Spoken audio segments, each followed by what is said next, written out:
This is a summary, presentation, explanation of the week 4 section of the study guide on Patrick Lecture 107, which is 3 aspects that prevent loving.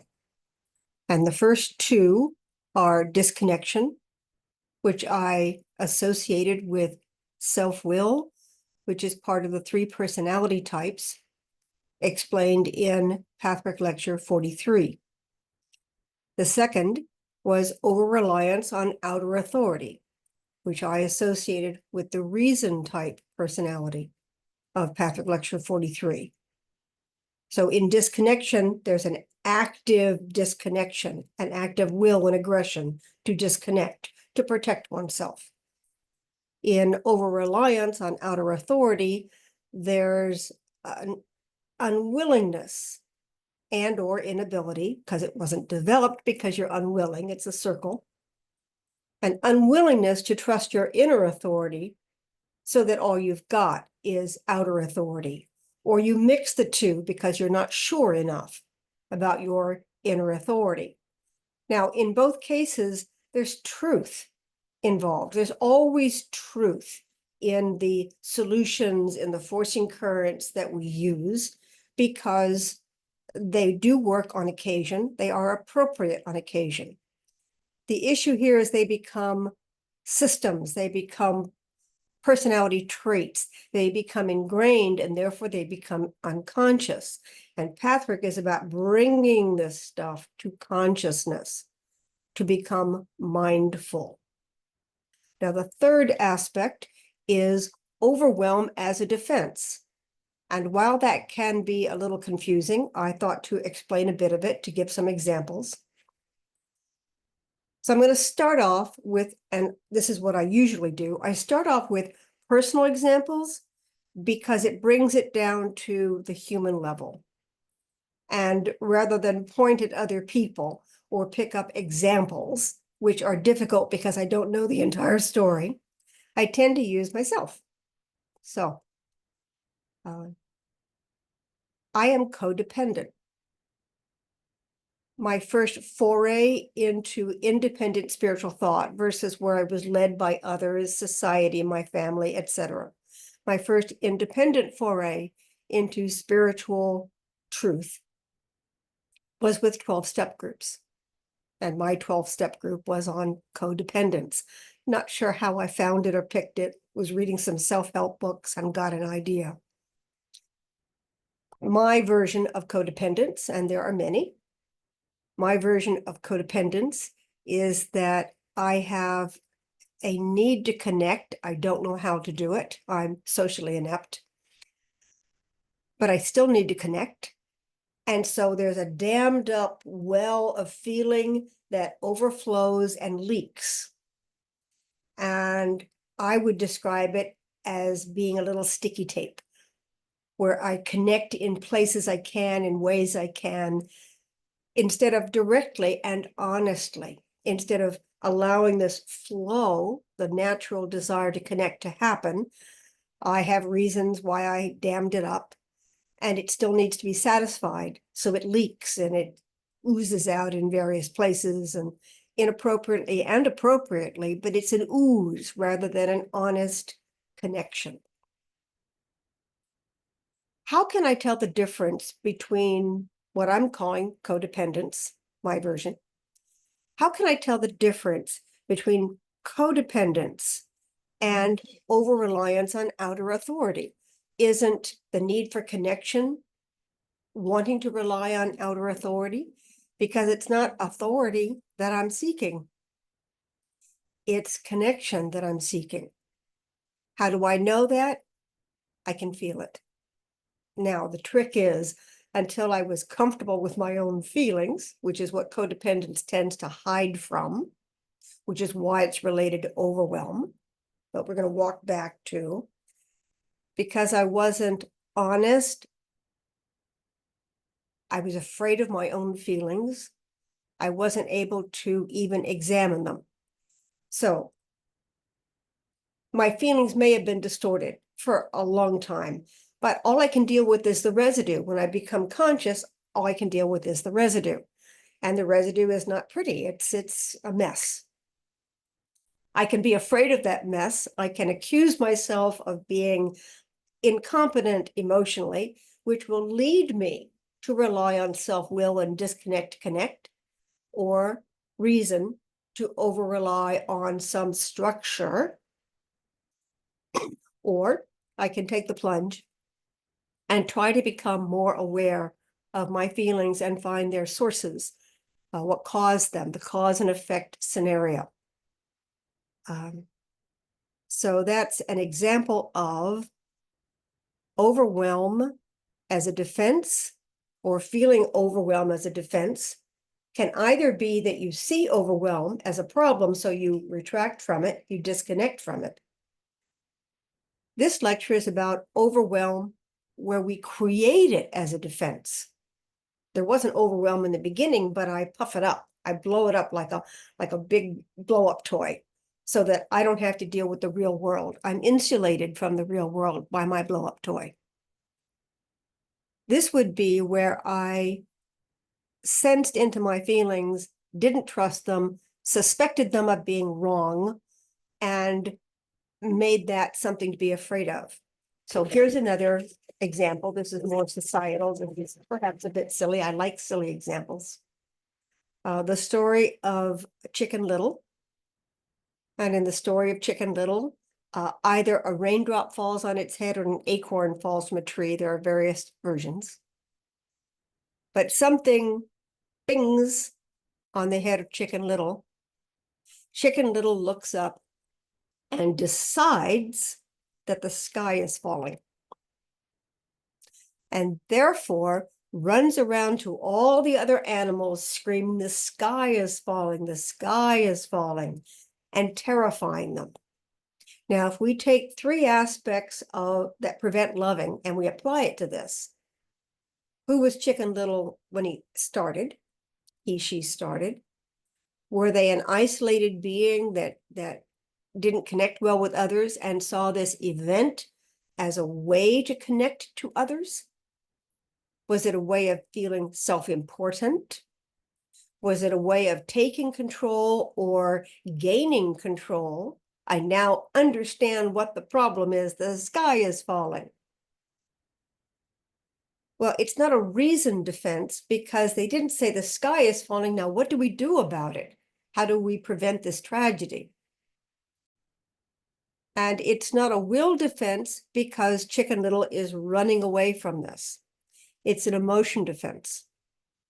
And one of the ways we can connect with people is by getting everybody to feel the same way. Now, to get everybody to feel the same way, the emotion has to be big and it has to be active and churning and attractive. And fear, having a common fear of something, is a good way to get people to come together. And coming together is a form of connection. So what I'm doing here is I'm tracing that overwhelm can be used as a defense. And it's an emotion personality defense because the overwhelm itself creates a sense of connection. Either insulation so that you don't feel the lack of connection, or you can get everybody to join in and you feel connection. So I'm going to go through another three sets of examples, personal, societal, and then finally global. Another personal thing that I have encountered, specifically by making these videos, is that as I have aged, because I'm now way into being a senior citizen, as I have aged, there are parts of me that have not aged well. And one of them is my teeth. Teeth, when you get old, move around, parts stick out. And at a certain age, vanity just isn't strong enough to make me invest in caps and veneers and teeth whitening. I just can't see it. It's not a good investment for somebody of my age. But then I do videos and I sense that my teeth are quite yellow and uneven.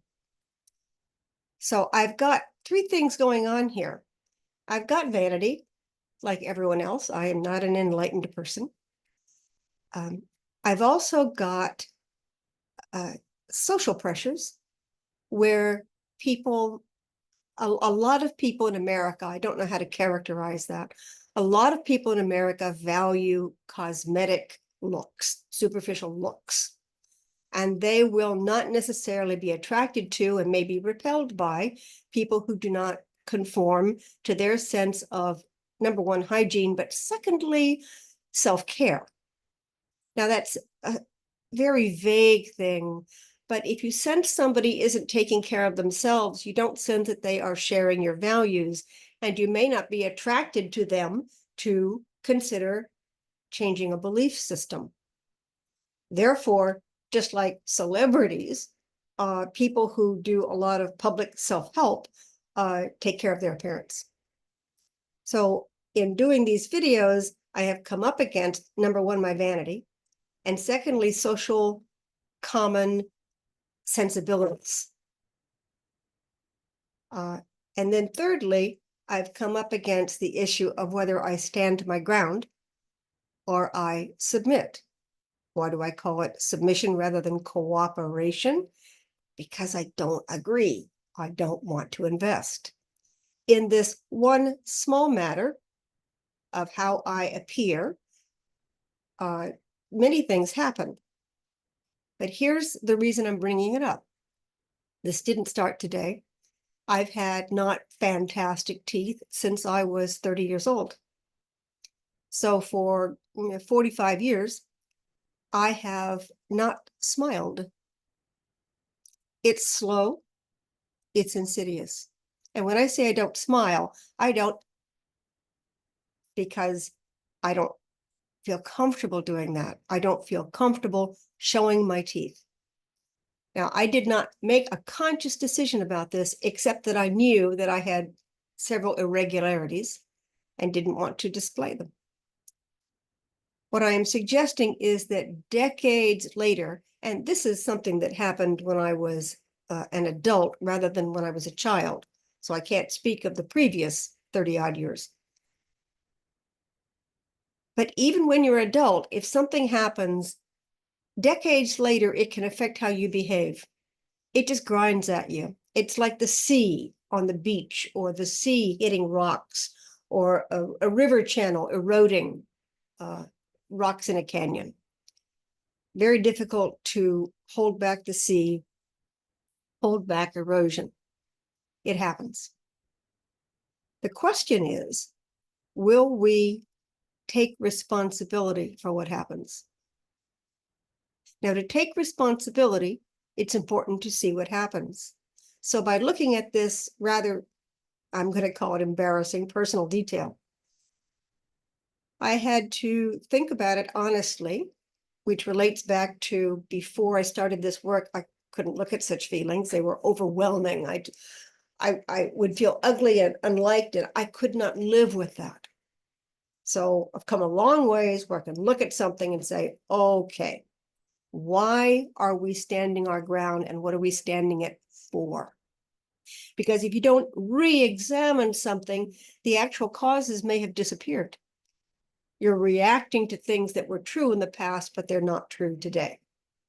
Well, today they happen to be more true than when I was 30, but the point is that I was willing to look at the feelings. I was willing to look at what I was protesting, what I was standing for, and reconsider the whole thing and not doing anything about it. Now, that's a personal example of where overwhelm led me slowly, unconsciously into behavior patterns that even when I became conscious of, I couldn't necessarily undo, but I can accept responsibility for the consequences. I can say, that's the way I have learned to talk. That's the way I've learned to smile. It's not the end of the world, and we'll move on. I can decide to where to put my resources. Now, that is the real purpose of this whole study of pathwork and self-analysis, is so that you can consciously decide what you want to do, who you want to be, what effect you want to have on the world, what stands in the way, whether you want to deal with it or not. So more societal. I watched a video this morning on sustainability. I'll even put the link in the notes at the bottom. It was an interesting video. I don't know why I clicked on it. It was about sustainability and what we can do. I got 3 things out of the video. First, the person who did it, lovely woman, it seems, focused on small stuff. I feel that that's honest and realistic rather than saying, let's go save the world, let's go feed the poor, let's go stop wars. She focused on what we can do in our own homes and explained different kinds of sustainability. Secondly, she kept emphasizing over and over, it was a very short video, emphasizing over and over, do what you can and don't get overwhelmed by what you can't. Now, that harkens back to the serenity prayer, which is to have the courage to change what you can, courage to change what you can, and I can't remember the serenity prayer, but here's my point. I'll put that in the notes too. My point is the wisdom to know the difference, to be able to tell what you can change and what you can't, and settle for in this moment what you can do. So by ignoring the small stuff and reaching for the large, you may disable your ability to deal with large things. Sometimes it's very helpful to take the baby steps. What can I do in my own environment? What can I do at my own dinner table? What can I do when I shop? What can I do when I pour things from one to the other? And what it does is it trains your mind to think, to imagine, and then you actually develop skills and the thinking abilities to better address larger issues. That's my point of view. The third thing I got was that the last 2 minutes of the video were a sales pitch for various things, audiobooks. I don't want to go into it, but from my perspective, I see that as a concession to people trying to make a living.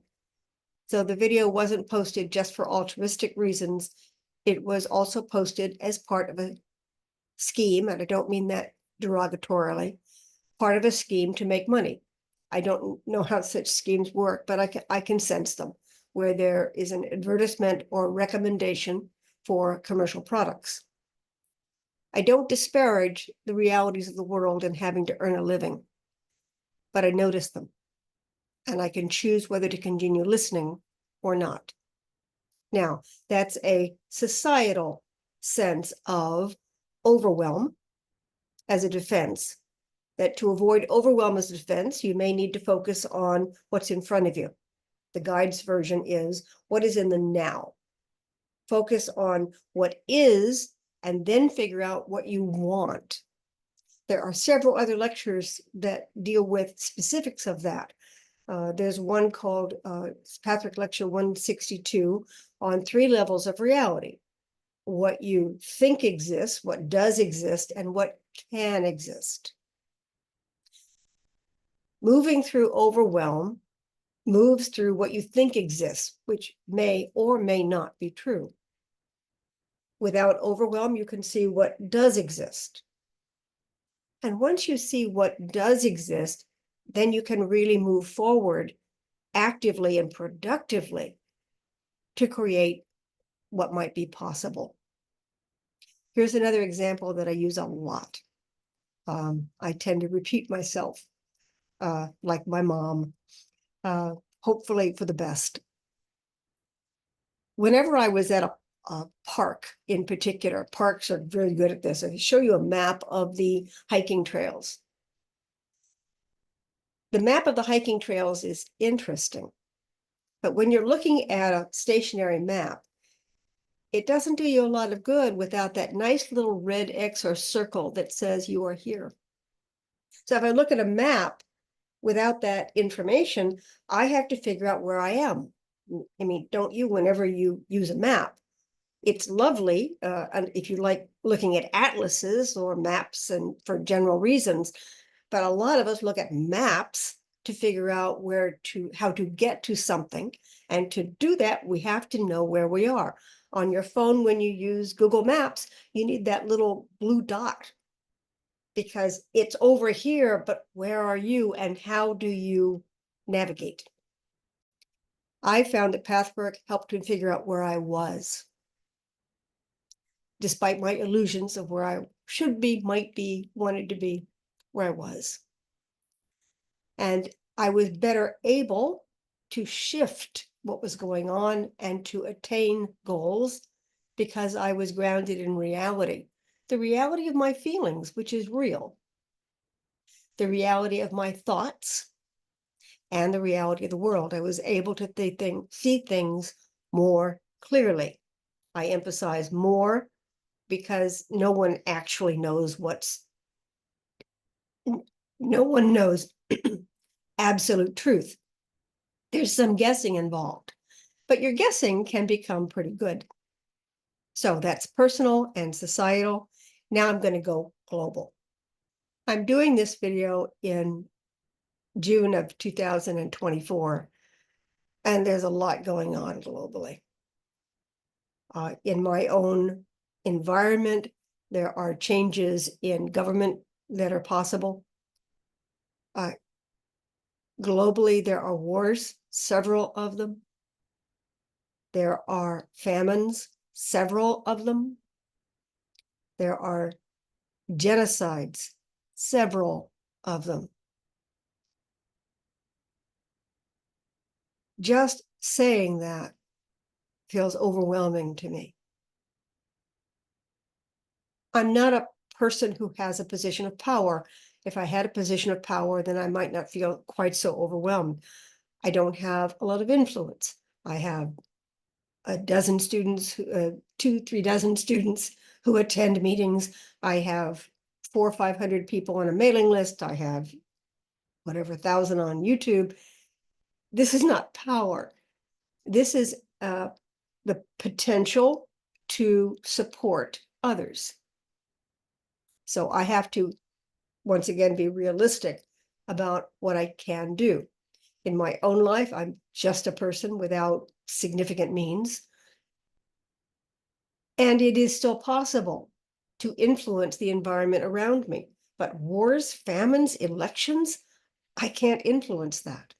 So in the discussion of overwhelm as a defense,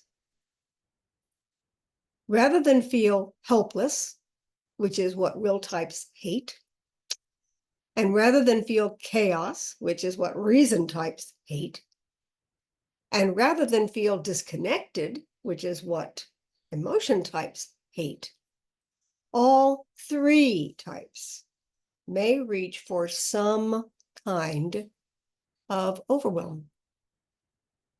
Now, overwhelm can feel like a tidal force. It can feel like it has a momentum. It can feel like you're doing something just by being in it. So it can feel like your self-will has someplace to go. Overwhelm can feel like there is justifiable cause. There's a righteousness in overwhelm, so it satisfies the reason. And overwhelm feels very comforting, like being wrapped up with other people and human feelings, which is a delight for the emotion type. So after having differentiated all month long, I would like to propose that all three of these aspects can be used by any one of the types. And the reason I introduce the personality types is that we have an ultimate agenda. My ultimate agenda as a will reason type, that's what I am. My ultimate agenda is not to feel helpless, not to go back to my childhood where I was confused and overwhelmed and didn't know what was going on and felt like I was in survival mode a lot of the time without, by the way, having real reasons for being in survival mode. So it was very mysterious to me why I felt that way. And I couldn't even have verbalized it this way then, because I didn't even understand I was in survival mode. We do that naturally. It's a natural reaction to discomfort of any kind, stress of any kind. We go into life, death. How do I get out of this? How do I protect myself?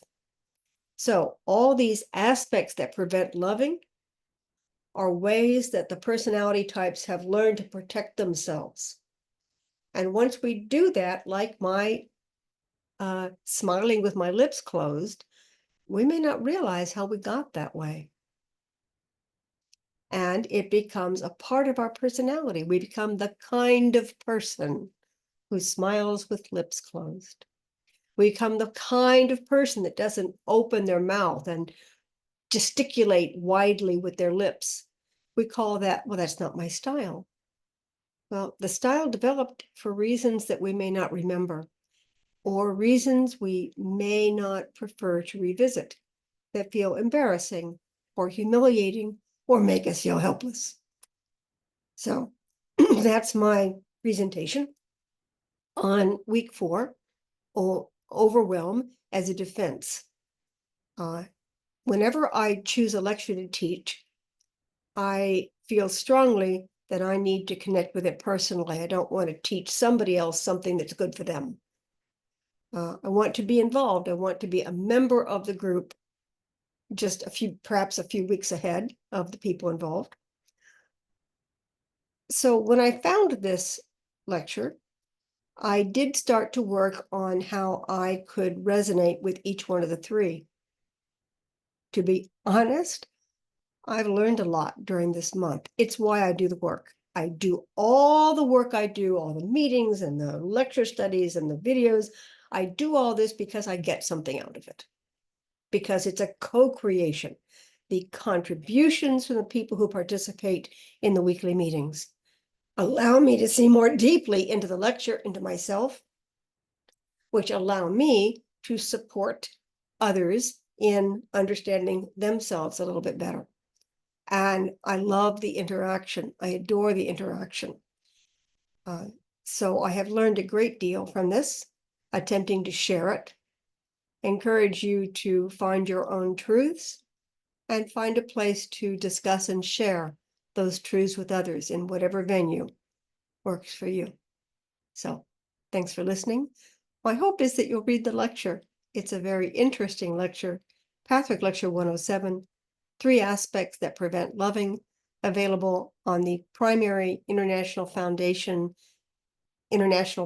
Foundation website, pathwork.org. And thanks again for listening.